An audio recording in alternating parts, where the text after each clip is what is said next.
व्यासपीठावर उपस्थित आदरणीय केंद्रीय रस्ते वाहतूक आणि महामार्ग मंत्री, माझे मार्गदर्शक आदरणीय गडकरी साहेब, आदरणीय देशमुख साहेब, आदरणीय सचिन कलशेट्टीजी, आदरणीय माझ्या सहकारी ज्योतिताई वाघमारेजी, आदरणीय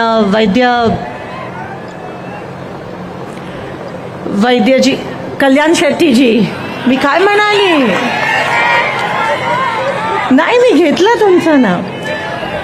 उपस्थित सर्वच मान्यवर, आदरणीय कलेक्टर साहेब, आदरणीय आमचे कर्नाटकातून खास आलेले मंत्री BR पाटीलजी, उपस्थित सर्वच सन्मान्य व्यासपीठ, गडकरी साहेब, मी आपले मनापासून आभार मानते.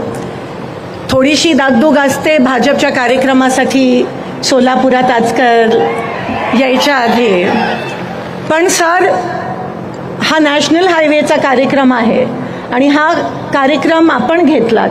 आपण वैयक्तिक मला पत्र लिहिलं, कारण जेव्हा दिल्लीमध्ये पार्लमेंट सुरू असते तेव्हा एकमेव मंत्री ज्यांचा दरवाजा सगळ्यांसाठी उघडा असतो ते म्हणजे आमचे लाडके गडकरी साहेब.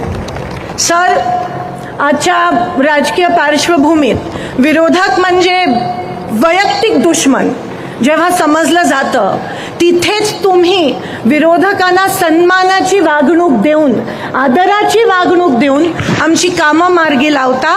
ते नवल आहे आमच्यासाठी आणि त्याबद्दल मी तुमचे मनापासून आभार मानते.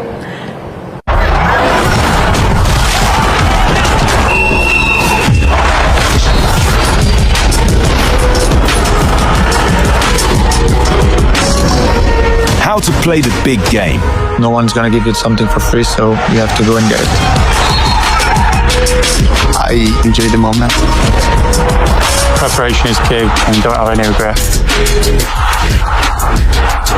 Play the big game with Paramatch.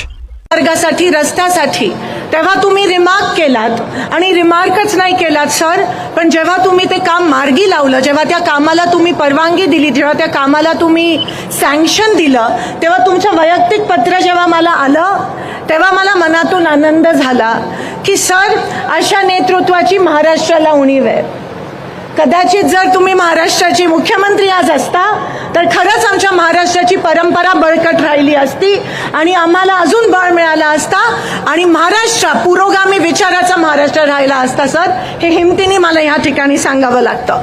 माझ्या वडिलांचे जवळचे मित्र सर, तुम्ही ते पण दिवस बघितलेत. बापू हो हो म्हणतायत त्या ठिकाणी. सर, ते दिवस तुम्ही बघितले, ते वेगळे होते आणि पुन्हा एकदा मी स्वामी समर्थांच्या चरणी प्रार्थना करते की ते दिवस परत येऊ देत.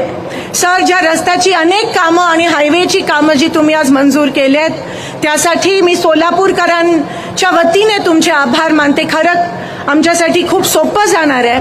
हा रस्ता खास करून जो वळसांग मोहोळचा रस्ता आहे सर, सोलापूर शहरातून खूप जड वाहतुकी जातात आणि त्याच्यामुळे लहान लहान चिमुरडी मुलं त्याच्यामध्ये चिरडली जातात.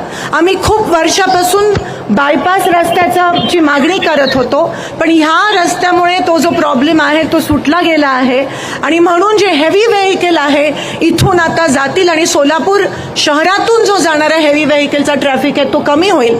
त्यासोबत कल्याण शेट्टीजी म्हणाल्याप्रमाणे जो शेतकऱ्यांचा माल आहे त्याची देखील मूव्हमेंट या रस्त्याच्या माध्यमातून योग्यरित्या होईल. सर, मी जास्त वेळ घेत नाही, पण NHAIच्या ऑफिसर्सचं मी मनापासून त्या ठिकाणी अभिनंदन करते. सगळ्यांना घेऊन, सगळ्यांना एकत्रित घेऊन कोणत्याही भेदभाव न पाळता ते काम करत असतात. जाता जाता एकच सूचना करते सर, जेव्हा नॅशनल हायवे होत असतो कुठून किंवा मोठा चौपदरीकरण रस्त्याचं होत असतं तेव्हा बरेच गावकरी आमच्याकडे येतात आणि रस्ता झाल्यानंतर म्हणतात की इथे अंडरपास झाला पाहिजे किंवा इथे फ्लायओव्हर झाला पाहिजे, कारण का लोकांना क्रॉस करताना लोकांचा जीव जातो. अनेक मोहोळसारख्या ठिकाणी लोकांचा जीव गेलाय. म्हणून एवढी विनंती करते, सूचना देण्यास मी एवढी मोठी नाहीये, पण विनंती करते की जेव्हा हे रस्त्याची कामं होतील तेव्हा कृपया करून सगळ्या गावकऱ्यांचं त्या ठिकाणी म्हणणं ऐकून जिथे अंडरपास करायचं असेल तिथे अंडरपास विश्वास किंवा जिथे फ्लायओव्हर करायचं आहे तिथे फ्लायओव्हर करण्याची आदेश आपण आपल्या ऑफिसर्सना द्यावे अशी विनंती करते. सर पुन्हा एकदा आपले मनापासून आभार मानते की तुम्ही रस्त्याची कामांना सँक्शन दिलं आणि आमच्या सोलापूरकरांचं भलं केलं. सर एकमेव कधी कधी वाटतं की केंद्र शासनामध्ये खरंच तुम्ही काम करत असताना सरांकडे बटाटा वडा आणि पोहे पण ते दिल्लीत खूप चांगले देतात. म्हणजे आवर्जून सर तुम्ही नाश्ता आम्हाला देत असता आणि त्याबद्दल पण नाश्ता पण देता आणि आमची कामं पण करता आणि कोणत्याही राजकीय भेदभाव न ठेवता तुम्ही सर आम्हाला मदत करता, आमच्या लोकांना मदत करता. त्याबद्दल तुमचे मनापासून आभार मानते आणि आपली रजा घेते. धन्यवाद. जय हिंद, जय महाराष्ट्र.